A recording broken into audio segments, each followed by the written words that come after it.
मनुष्य अपने ही जाल में, this is my 4th day,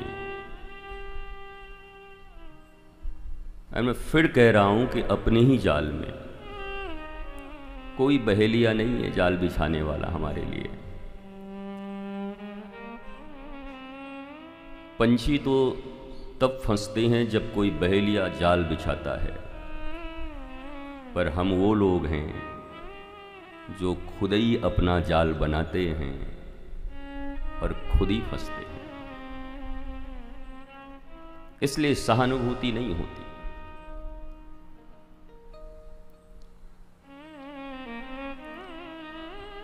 western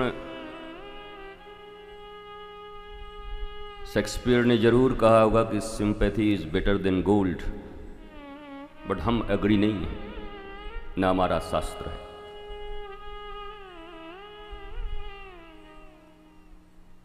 ईश्वर अंश जीव अविनाशी, चेतन अमल सहज सुखराशि को तुम्हारे सिंपैथी की क्या जरूरत है भाई?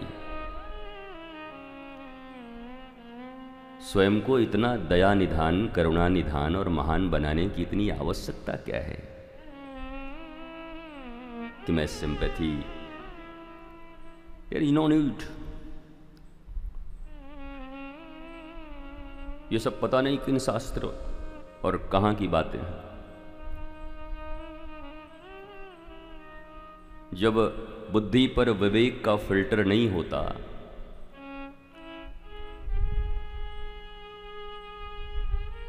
तो फिर कुछ भी इन कानों में आते रहता है और हम उसे स्वीकार करते रहते हैं। पर महापुरुष नहीं करेगा, ज्ञानी नहीं करेगा। कभी कोई महापुरुष ज्ञानी तुम्हारी बातें 1-2 घंटे बैठ के सुन लें तो बस यूं समझना जैसे माता पिता अपने छोटे से बालक को अपने पेट के ऊपर रखकर और पंजा लड़ा के अगर तुम वाले वाले मेरा बेटा जीत गया, जस्ट लाइक दैट। सर्वप्रथम तो गुरुजनों के पास, गुरु के पास साइलेंट,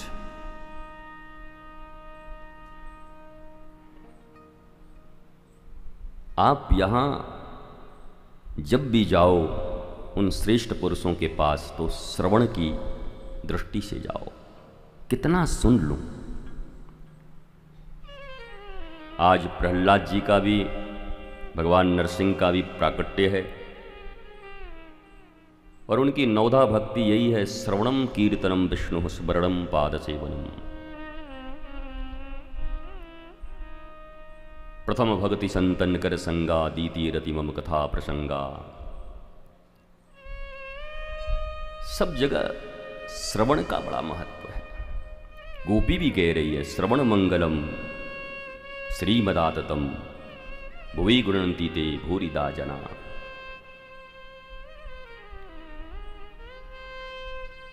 कल मैंने एक बात आपसे निवेदन किया था कि तुम जो बोलते हो तो तुम तो वो जानते ही हो, फिर बोल क्यों रहे हो? अब जो नहीं जानते महापुरुषों से उसे सुनकर समझ लो, क्योंकि जितना बोल रहे हो तो तुम जानते हो, पर आदमी को चैन ही नहीं है बोले बिना। एक ने कहा तो आप भी तो बोल ही रहे हैं। कार्लाइल कहता है कि ग्रेट स्पीकर वही है जो जीवन भर अपने गुरु को सुना हो, ग्रेट लिसनर ही स्पीकर हो सकता है। तो यहां भूमिका अलग अलग है। व्यासपीठ पर जो है उन्हें बोलना है और आप श्रवण करने आए हैं। और मैं इस दृष्टि से बहुत सौभाग्यशाली हूं कि हमारे श्रोता बहुत कॉन्फिडेंट, दूर दूर सुदूर गांव से भी मैया लोग आई हैं, छत्तीसगढ़ के गांव से, पर वो भी जिस चकोर की तरह बैठकर ऐसे आंखें करके सुनती हैं,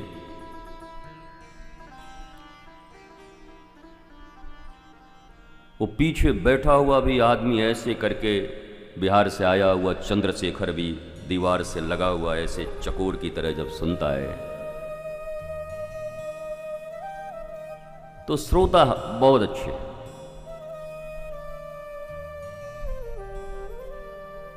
अपने यहां कोई ज्यादा तकलीफ नहीं है, बस या तो श्रोता है या सोता है, सरोता नहीं है अपने यहां, बोलने वाले नहीं है। ये बहुत बड़ी एक लिबर्टी है वक्ता के लिए। आप लोगों ने बहुत अच्छा एक वातावरण पैदा किया।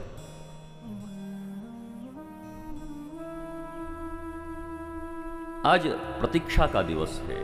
3 दिनों से प्रतीक्षा ही चल रही है कि गोविंद कब आएंगे महाराज।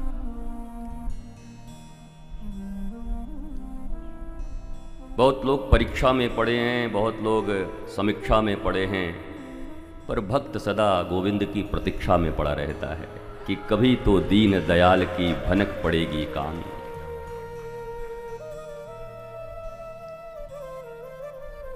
और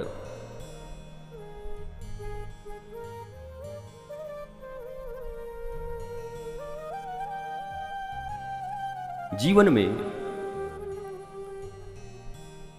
अनंत जगह प्रतीक्षा करके तुमने कष्ट पाए। आधी जिंदगी निकल गई, चांद निकल गए पैसे की प्रतीक्षा में। कितनों की जिंदगी निकल गई, कोई चंद्रमुखी जीवन में आ जाए, बेचारे का सूरज निकल गया यहां पर। कोई प्रतिष्ठा की, सभी प्रतीक्षा में ही हैं, लेकिन प्रतीक्षा का जो विषय है वो विषय भूल है, वो मिथ्या है, अशाश्वत है। न मिले तो दुख, और मिल जाए तो भयंकर दुख।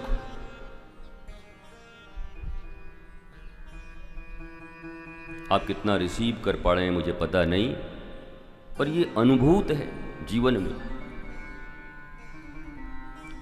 न मिले तो प्रतीक्षा में दुख ही दुख है, और मिल जाए